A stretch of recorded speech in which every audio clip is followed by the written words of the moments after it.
Hello and welcome back to Tinker Talks Guns. Today we're talking about an L.C. Smith 16 gauge double. Now, L.C. Smith was an American gun maker, started in the early 1880s, and established quite successful reputation, and then at the end of the 1880s sold out to Hunter Arms of New York because L.C. Smith was more interested in making typewriters. And they were long considered one of the premium American guns, even though early on a lot of their guns were imported from Belgium. Now, some of the reason that they sold out to Hunter Arms was that Hunter Arms was going to come out with a hammerless shotgun design, and getting rights to a hammerless design or designing their own, tooling up to make them and everything, was just a bit much. And as I said, typewriters had become more attractive, so they went that way. Now, Hunter Arms owned these until I think it was the end of World War II when they sold to Marlin, and the brand survived until about 1980. But really, the heyday was pre-war and pre-World War II. And they made very fine shotguns. Now, before we get any further into the weeds, I'd like to thank my supporters on Patreon. It's very much a shoestring operation, and your contributions help more than you know. Also like to thank channel benefactors, those businesses and individuals who have contributed to the channel in so many ways. And I'd also like to shout out to Renton Fish and Game, where I was able to pattern this shotgun and put a few rounds through it. So, this specific gun, according to an online serial number lookup, is from 1910 and represents their field grade gun. This was the inexpensive gun of their line. Inexpensive being a very relative term. It was before the word cheap had such a negative connotation, they touted this as a cheap shotgun for everyday sportsmen. How everyday? Well, in 1913, this gun cost $25, which, depending on what you did for a living, was somewhere between 50% and 75% of your monthly income if you were an average middle-class American. So you had to be either well-to-do or be pretty dedicated to your shooting sports to purchase one of these if you were in fact a middle-class American. And some of their guns in the more elite grades got much, much more expensive. Now, the field grade at this time was characterized by a lack of engraving, which of course saves an awful lot of money. It is an ejector model, or an extractor model rather than an ejector model. It does not eject the shells, but I had no issues with extraction, and it works quite well. Now, before you get all excited about what good condition this gun is in, this gun has been refinished, which is why I could afford it, because it's ruined for collectors. But it locks up like a bank vault. The triggers are wonderful. Everything works just as it should. And that's far more important to me because I buy guns mostly to shoot them rather than for any aspirations to being a collector. So let's see how the shooting went. Here at Renton Fish and Game at the patterning board. Let's see what kind of pattern we get from the L.C. Smith 16 gauge. I'm shooting low recoil, 1 ounce of number 6 shot.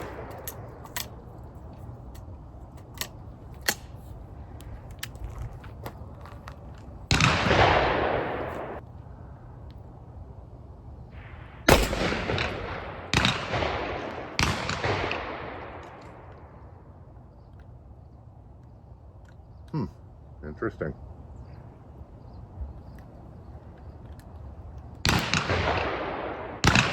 Rico, put the safety on.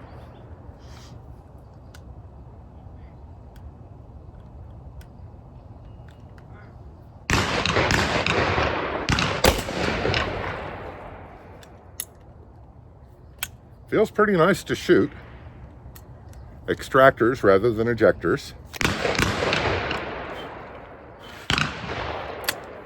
Nice little gun. Let us go see how that patterned. Okay, barrel number 1 fired at this side. I'm going to try and get an angle so you can actually see. Aiming at the black dot. That's a pretty nice pattern. And these are modified chokes, if my measurements are correct. And the barrel shoots, gosh, right at the other spot.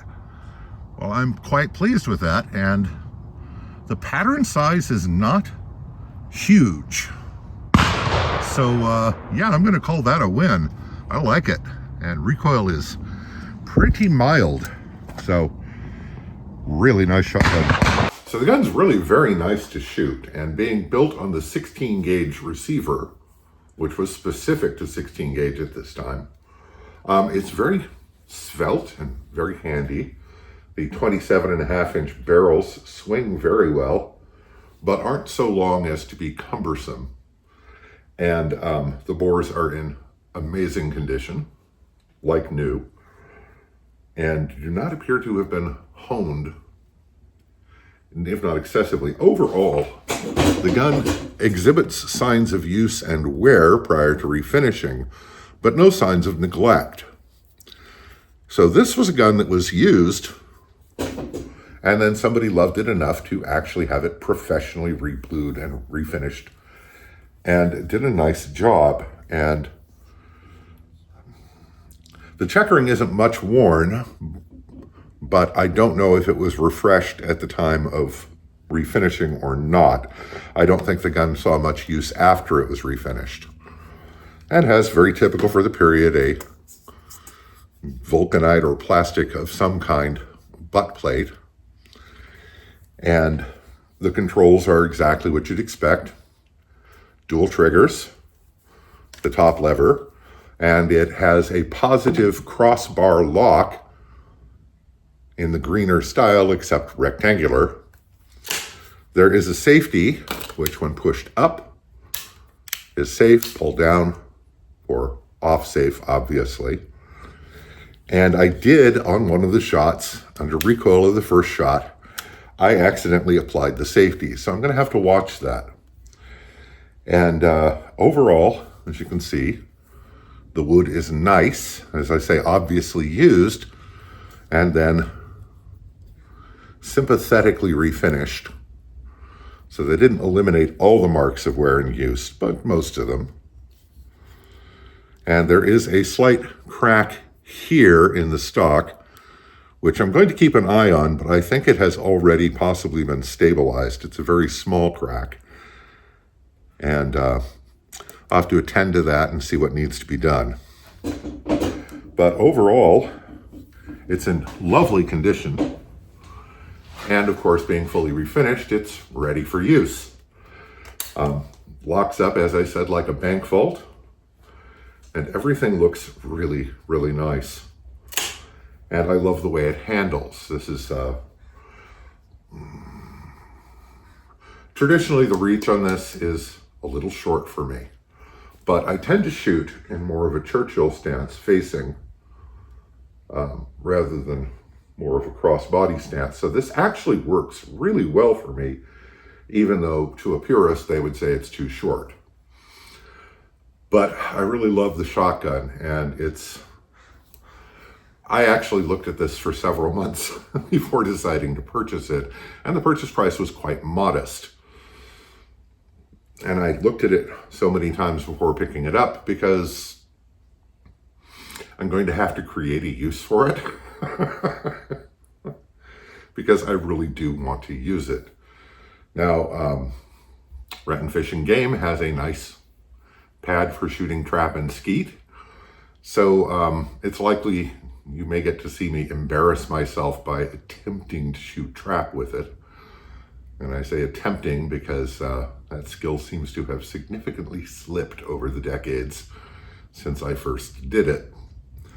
But I'm really pleased that I bought it. I mean, like I said, it's not collectible, but that's not why I buy them.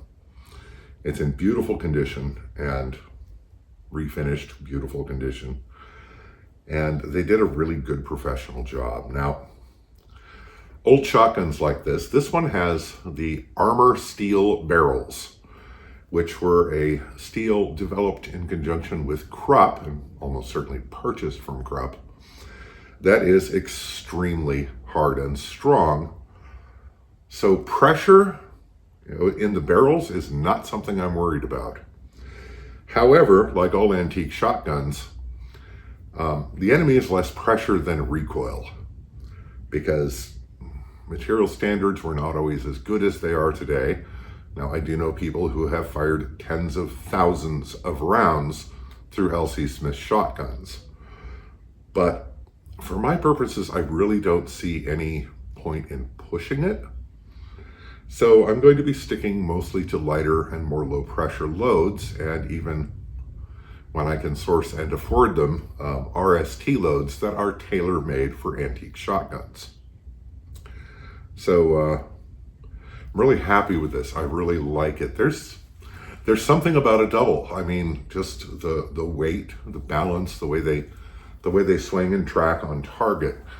To me, there's nothing else like it. And I have not done a lot of wing shooting with these, so trap shooting, maybe skeet shooting is very definitely in my future if I plan to take this hunting after any sort of wing shooting type of hunting. I mean, it'll be fine for bunny rabbits and stuff. And by the way, the pattern was, as you saw, it's pretty good. These are modified choke. So they looked to be about an 18-inch pattern at 25 yards with number 6 shot. So it seems very capable. Anyway, I'm starting to ramble because I'm just giddy over this. I own an L.C. Smith shotgun, but it's a 12 gauge Damascus that is very much in need of restoration. And I haven't made a ton of progress restoring it yet. So this is going to be a very nice thing to have until I get that one up and running. Anyway, that's it for this time. You'll probably be seeing this shotgun again, so I hope this finds you well. Stay safe, take care, and I'll talk to you again real soon.